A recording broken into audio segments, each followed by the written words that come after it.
A palavra à professora, deixa eu pegar aqui, Cláudia Leitão, que é professora da Universidade Estadual do Ceará, para fazer as suas considerações e responder as indagações aqui colocadas. Ok. Não, sem problema, senadora, sem problema. Bom, eu queria, acho que é a nossa reta final aqui, não é? Eu queria encerrar aqui a minha participação tocando em alguns pontos que foram colocados pelos senadores, pelo deputado, que são pontos palpitantes e que merecem aí a nossa reflexão.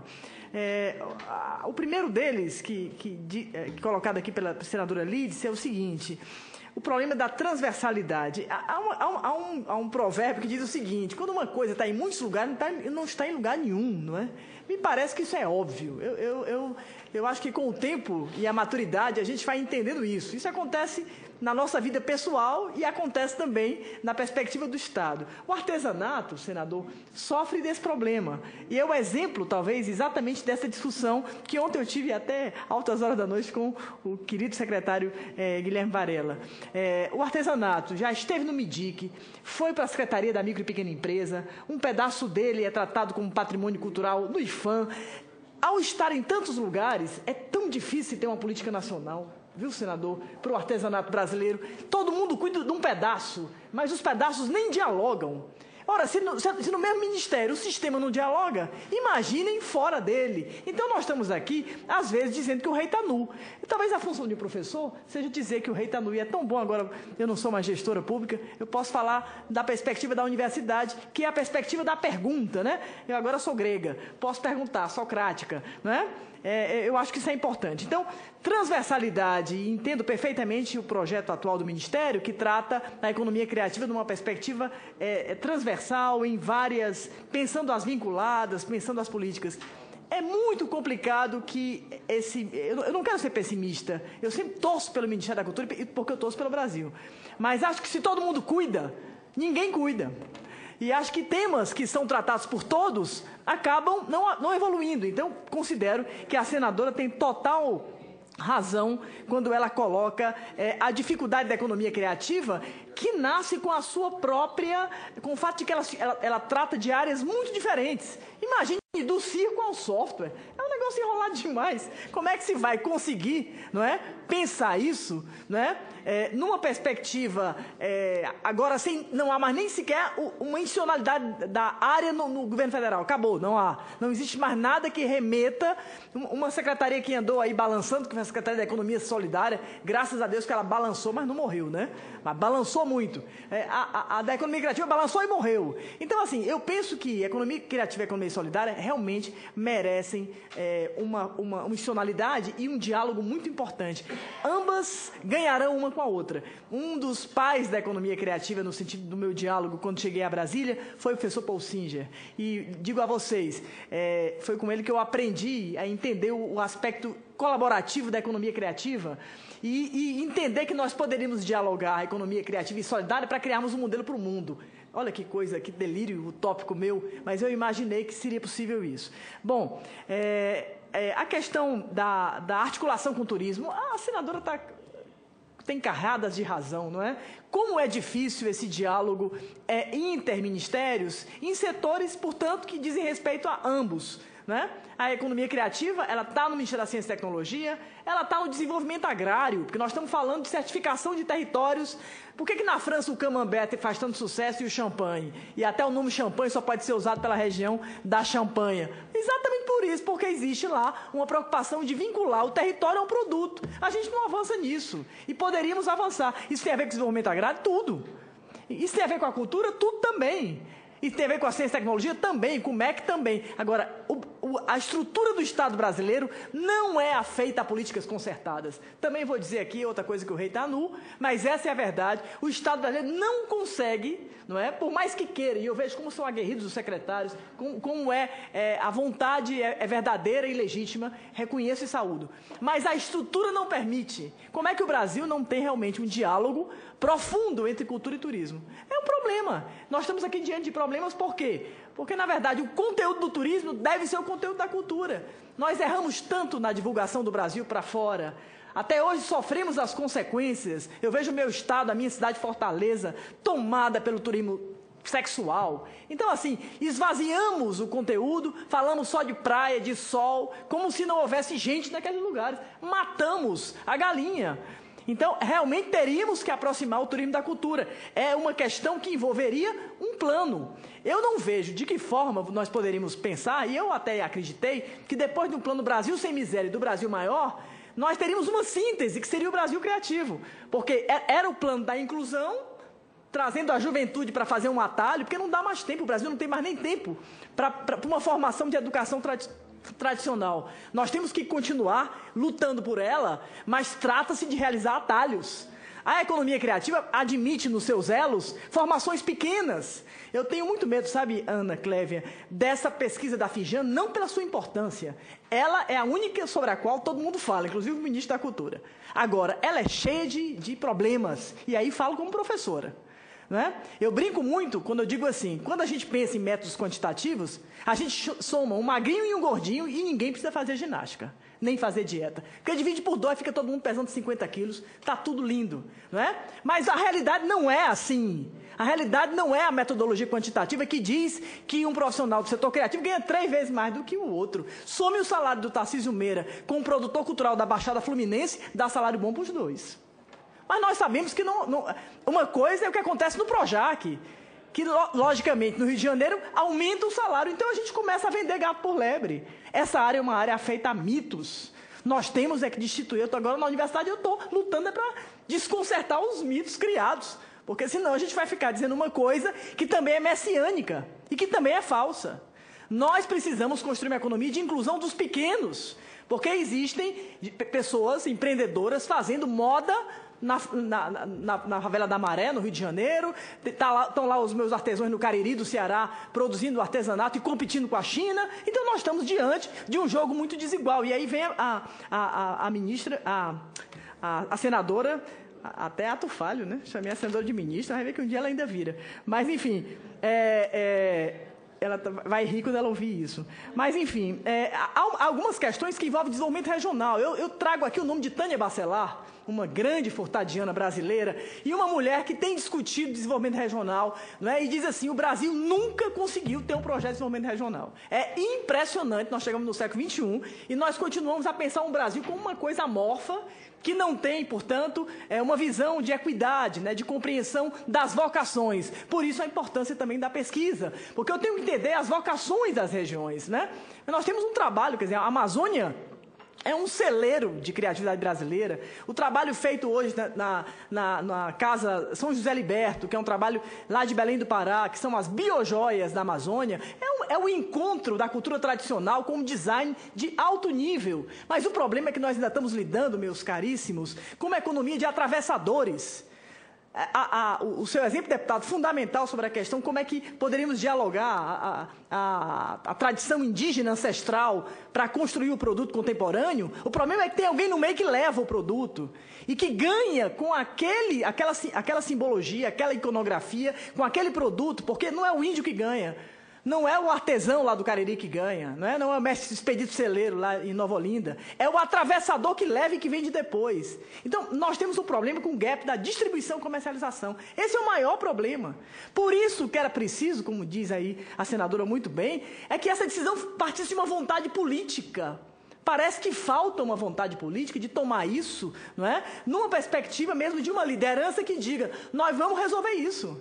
Se isso continua periférico, mesmo cercado de boa vontade, porque somos todos pessoas de boa vontade. Estamos aqui diante de pessoas de boa vontade e nós fazemos parte disso. Mas é preciso aí uma decisão política fundamental para que a gente possa realmente articular todas essas ações. Por último, eu acho que a questão do financiamento, que foi aqui tocado, é um dos problemas importantes. A economia criativa, talvez, lamentando mais uma vez o fim da secretaria, nós precisaríamos talvez de uma secretaria de economia criativa e financiamento à cultura, né? Há uma secretaria de fomento no Ministério. A secretaria chama-se CEFIC, Secretaria de Fomento e Incentivo à Cultura. Ela funciona como uma CEIC, Secretaria de Incentivo à Cultura. O fomento ainda não chegou. O que é fomentar a cultura? O que é o financiamento à cultura? Eu digo a vocês, eu tenho saudade da lei Sarney. Muita saudade da lei Sarney.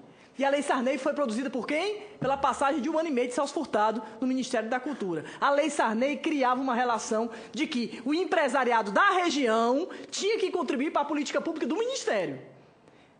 O que aconteceu com a Lei Rouanet foi a total dissociação entre isso que a senadora falava. Ela tem lá uma estatal que produz e que ganha dinheiro na Bahia, mas não bota dinheiro nos projetos da Bahia. Tem um problema aí, não tem, não? Desculpem aí o Rei tá nu de novo. Bom, foi um prazer enorme estar aqui com vocês. Muito obrigada. Nós que agradecemos, professor. Então, vamos ouvir agora o Marcelo Dias Varela, agora não errei, né? Para as suas considerações.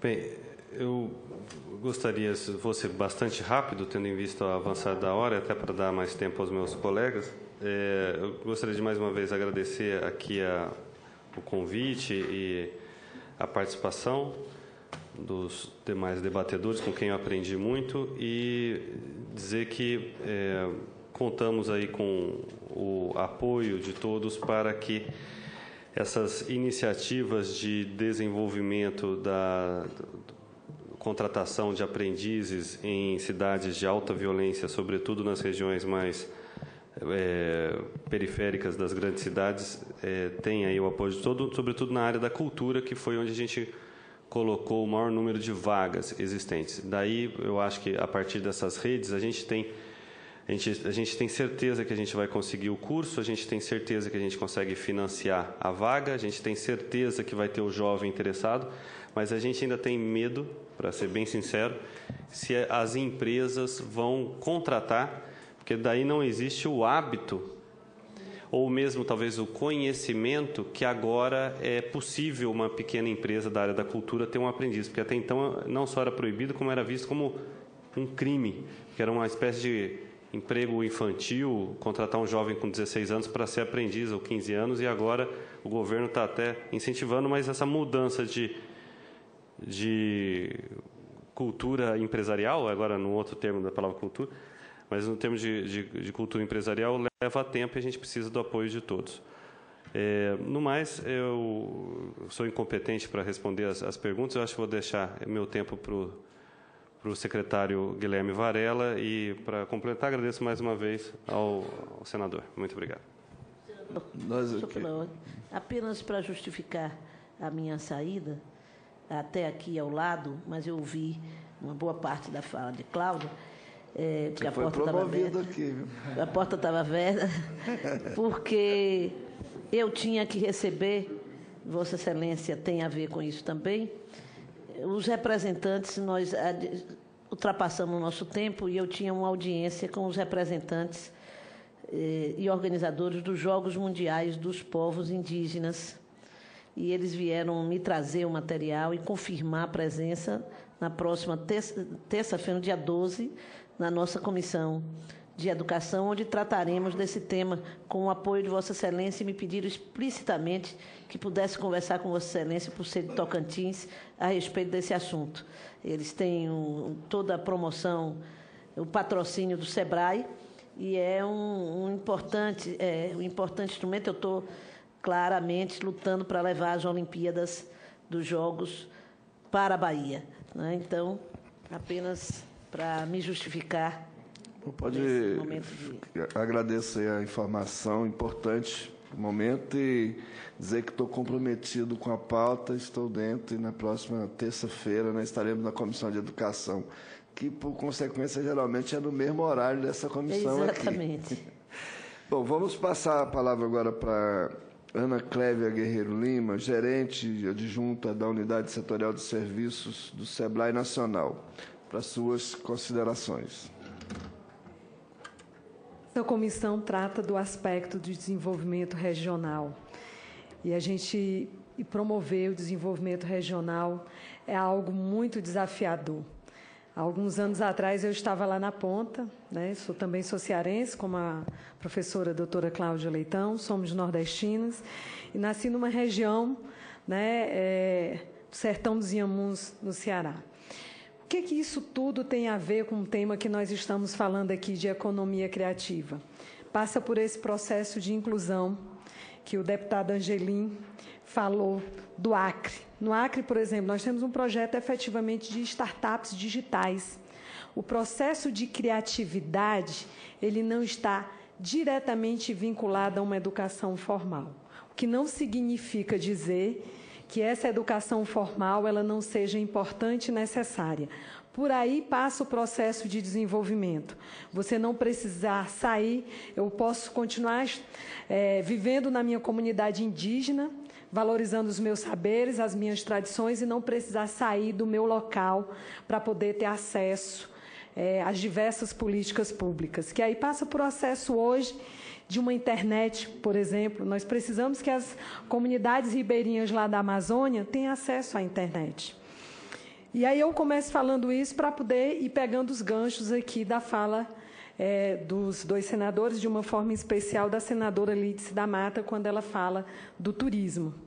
O turismo ele passa por tudo isso, né? Eu costumo dizer que o turismo ele se apropria do que existe. Se é uma bela praia, ele se apropria do sol e praia para poder atrair. Se é uma experiência de uma comunidade, ele se apropria disso, aí eu estou falando num sentido positivo, para que pessoas desejem conhecer aquela experiência, que é o que a gente também fala muito de economia da experiência. Apesar, senadora, de nós não termos feito uma fala mais explícita em relação ao turismo, nós também temos uma parceria com o Ministério do Turismo. E na semana passada, quando o secretário Guilherme Varela esteve conosco no SEBRAE, foi uma das coisas que nós tocamos no assunto, foi essa maior aproximação entre turismo e o Ministério da Cultura, e nós, como SEBRAE, que tratamos dos pequenos negócios, temos parceria com ambos os ministérios, mas nós precisamos fazer uma atuação mais integrada. Do ponto de vista do SEBRAE, nós trabalhamos com o conceito de cadeia de valor. Nós temos, obviamente, na economia brasileira, os setores econômicos organizados, serviços, comércio, indústria, agroindústria, mas, na realidade prática, no território, ele não acontece dessa forma estanque e quadrada, ele se interrelaciona. Então, por exemplo, se nós pensarmos o estado da senhora, nós pensarmos na Bahia, nós vamos pensar num vasto patrimônio arquitetônico que a Salvador tem, e que faz com que muitas pessoas se desloquem para conhecer esse patrimônio. Mas, ao mesmo tempo, eu vou trazer um exemplo aqui, que hoje no Brasil nós temos uma única cidade brasileira, no que concerne à gastronomia, que compõe a rede mundial de cidades criativas da Unesco, Florianópolis. E aí eu faço a reflexão junto com a senhora, como é que nós só podemos ter Florianópolis, em termos no que concerne aos aspectos gastronômicos, participando dessa rede mundial de cidades criativas. Onde é que fica Salvador, a Bahia, que não participa, Salvador como a capital, não faz parte dessa rede mundial de cidades criativas? Porque se nós pensarmos nos aspectos gastronômicos, eu estou citando a Bahia, nós poderíamos aqui citar inúmeros outros exemplos, o Pará, né? E aí Minas Gerais, aí cada um, nós vamos esgotar aqui os inúmeros exemplos que nós temos. Eu fiz uma referência à Bahia porque a senhora citou que o estado da Bahia, com sua capacidade, todo o seu potencial para a economia criativa, talvez ainda não tenha utilizado toda essa capacidade, todo esse potencial. Então, assim, nós estivemos sexta-feira, inclusive, em Santa Catarina, discutindo um projeto com a Associação Viva Floripa. A ideia é construir um observatório, e eu estou citando isso para tratar de um tema que são a questão dos números e dos dados.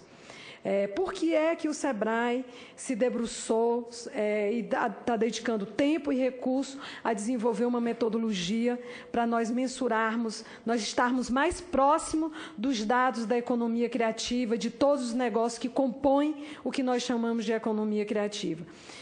A despeito de todos os avanços que nós temos no país, dados, informações, eles ainda são um tema que nós precisamos dedicar mais recursos e mais tempo. Recursos, sejam eles financeiros, sejam eles humanos, a nos debruçarmos como ele.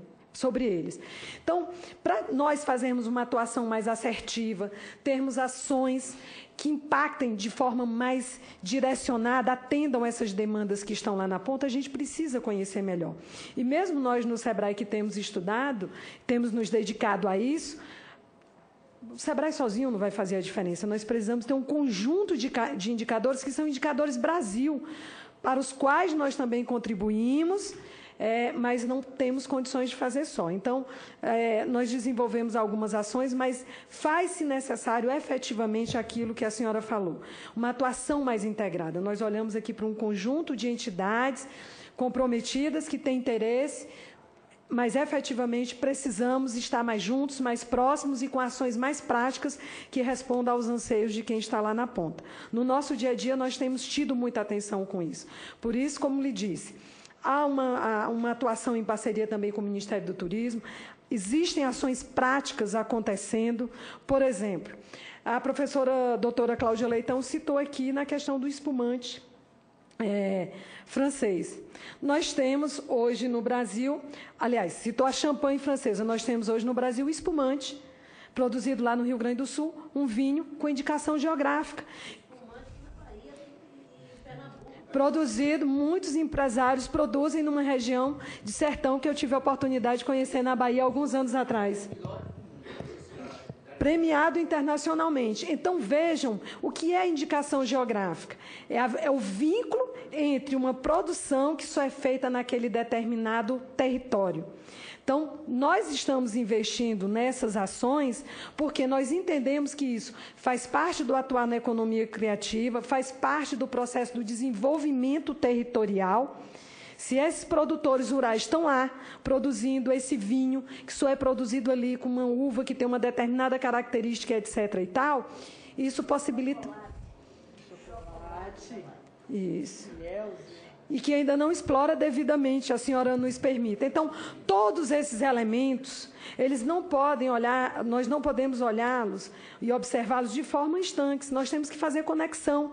É por isso que a gente trabalha com a metodologia de cadeia de valor, porque o chocolate, ele posiciona as empresas, os restaurantes num aspecto gastronômico, ele posiciona aquele território como diferencial, e ele faz com que isso atraia fluxo de pessoas, consumindo aqueles produtos e aqueles serviços. Foi falado aqui muito da música, e eu vou dar um exemplo da Amazônia. A doutora Cláudia Leitão falou aqui do aspecto do processo de distribuição. Vou dar um exemplo claro disso. Por coincidência, o secretário também esteve lá, nós já conversamos sobre isso, na época nós não estivemos juntos, mas por coincidência estivemos agora no Festival de Parintins, Festival do Boi de Parintins. Senhores e senhoras, a música produzida lá é de excelente qualidade. É de excelente qualidade. Vamos imaginar uma ilha na região norte do país produzindo uma música de excelente qualidade. Então, nós SEBRAE, nós entes públicos, nós temos que propiciar que esses empreendedores, esses artistas que estão lá passem a ser empreendedores e que essa música ela seja comercializada dentro do país, porque dentro do país ela ainda não consegue atingir o grande público, e que seja um diferencial nosso de internacionalização de uma das atividades econômicas muito importantes para o país, que é a música.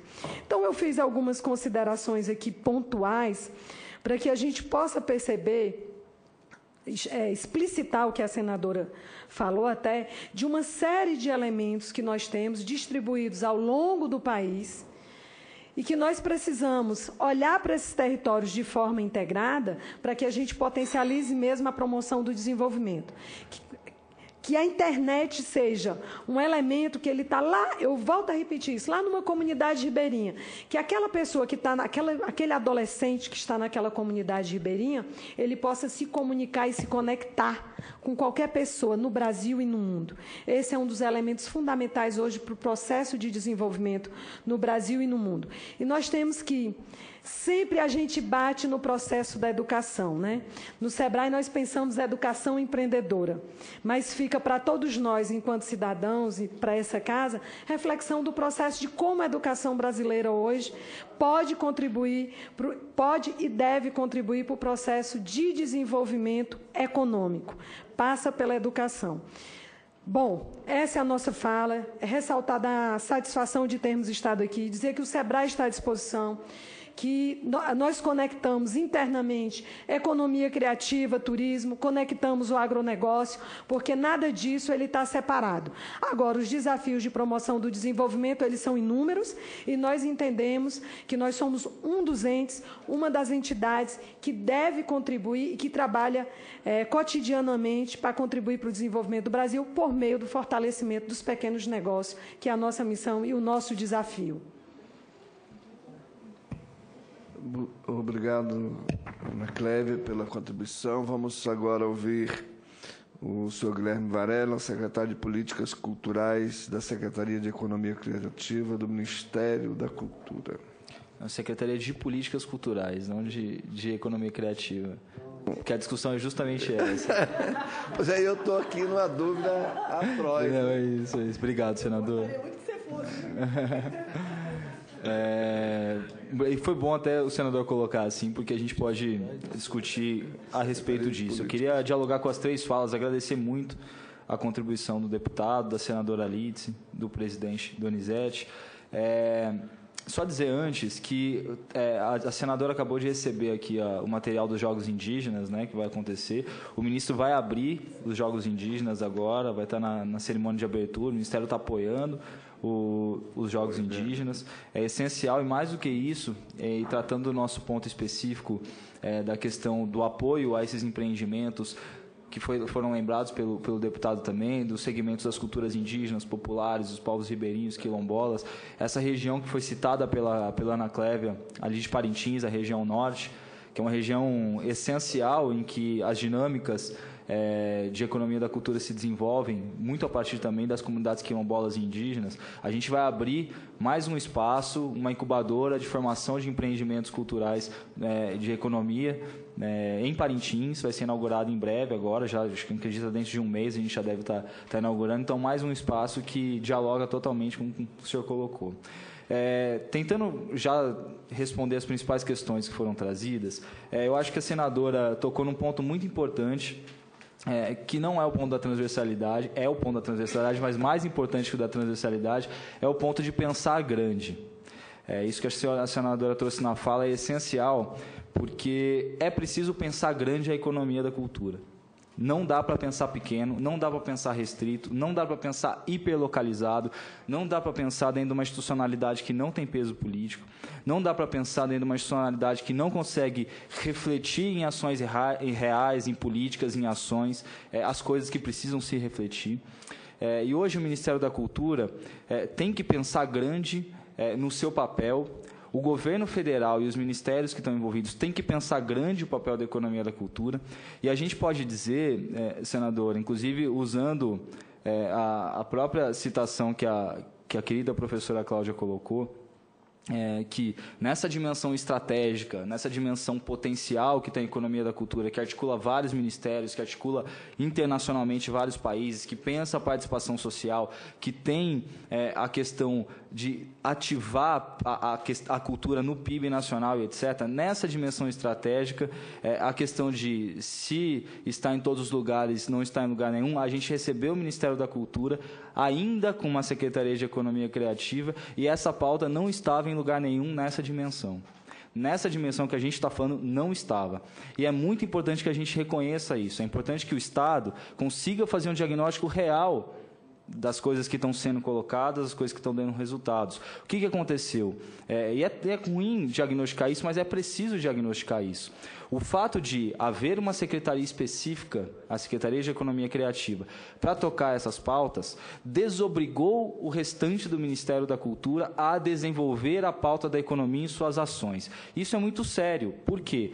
Porque fazendo com que estivesse localizada numa secretaria, o que foi desenvolvido de economia da cultura é o que aquela secretaria tinha de potencial instalado. E a gente sabe, a senadora já falou dos parcos recursos, mais do que os parcos recursos, a estrutura funcional do Ministério é pequena, a energia que ele tem para despender é pequena.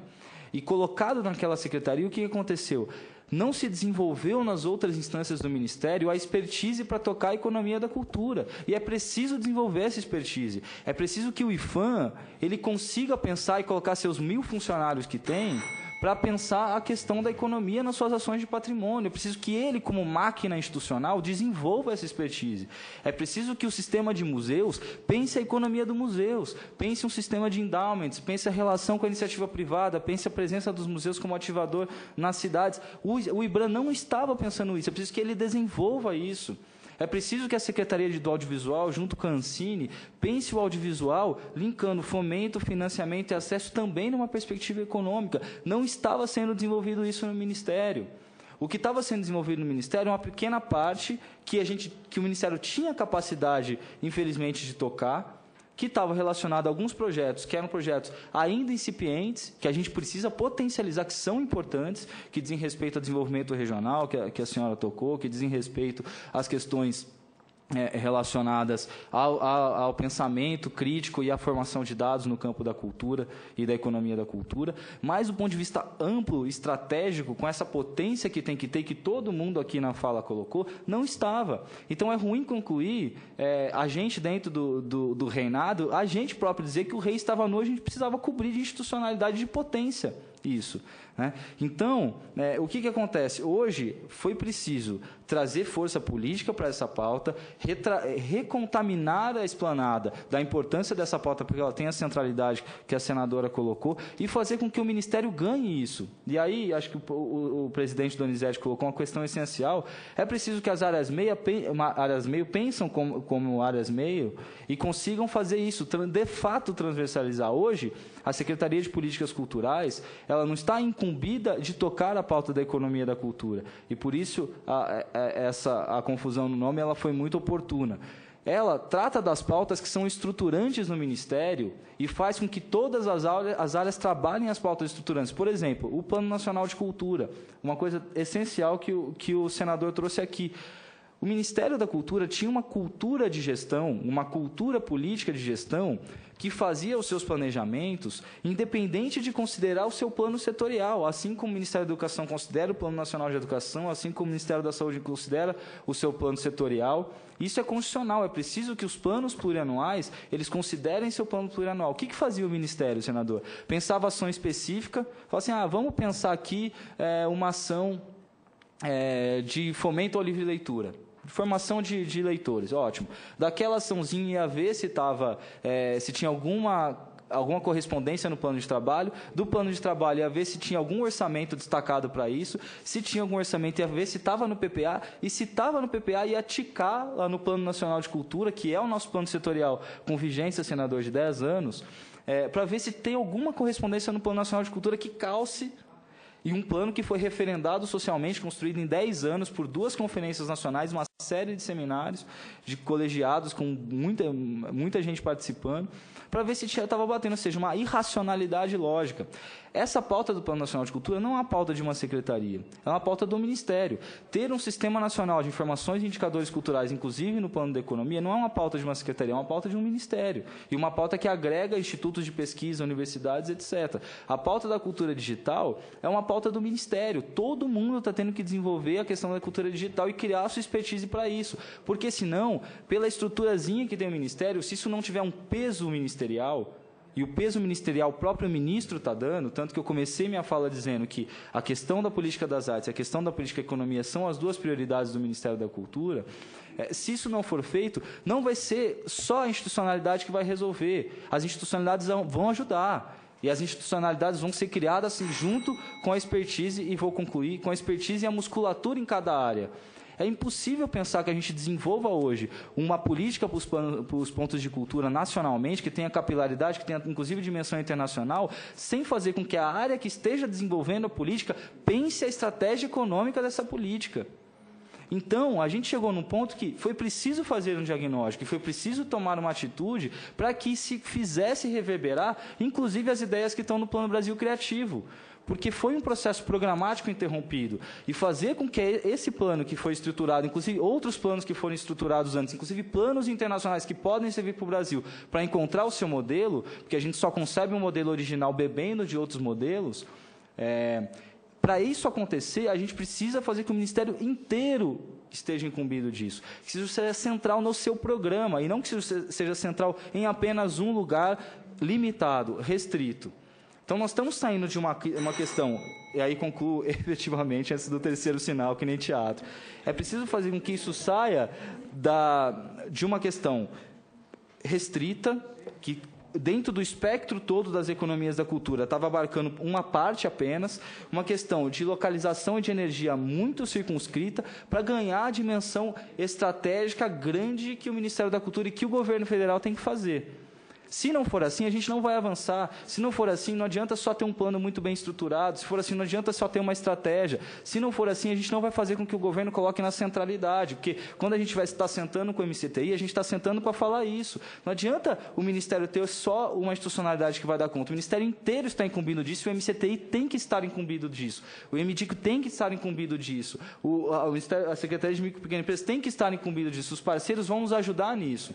Então, a gente sabe disso, sabe da importância, a gente está trabalhando com a prioridade política, programática e institucional para essa pauta acontecer no Ministério. Então, eu queria saudar a iniciativa da comissão, senadora, a comissão mista, a frente mista do Senado, Câmara, enfim, de Economia. É essencial essa iniciativa. O Ministério da Cultura está à disposição, quer colaborar, quer estar junto, e a gente está completamente à disposição e honra e sauda muito a iniciativa de fazer essa audiência com todos esses parceiros aqui, podendo ouvir a todos. Muito obrigado. Obrigado, Guilherme. Leva o nosso abraço lá para o ministro Juca. Diga que nós estamos esperando ele no final do mês lá em Tocantins e que ele vá, não só a Palmas, vá a Gurupi, que é a minha cidade. Nós queremos agradecer, perguntar se tem mais alguma consideração, senadora, deputado. Agradecer a presença de todos, dizer que esta comissão encerra o seu trabalho hoje animada com o resultado e fica o encaminhamento para o debate na Comissão do Futuro, que a gente já colocou essa questão da economia criativa lá, a senadora Lídia já colocou, que a gente tem ela como um tema a ser discutido num seminário com mais tempo. E aí, deputado, o senhor desde já fica convidado assim que a gente agendar. Dizer que a Ana Clévia falou aqui a questão da internet. Nós teremos nos próximos dias uma audiência pública na Comissão de Educação para discutir a internet de banda larga na zona rural, que é uma demanda que chegou ao nosso gabinete através da CONTAG, que tem muitos jovens na zona rural estudando e que precisa da internet para a educação à distância. Então, fica aí, em breve nós estaremos fazendo esse debate na Comissão de Educação sobre a internet de banda larga na zona rural. Encerro a presente sessão, agradecendo a todos e uma boa tarde, bom dia, porque como mineiro eu não almocei, só vou dizer bom dia, boa tarde depois do almoço. Obrigado.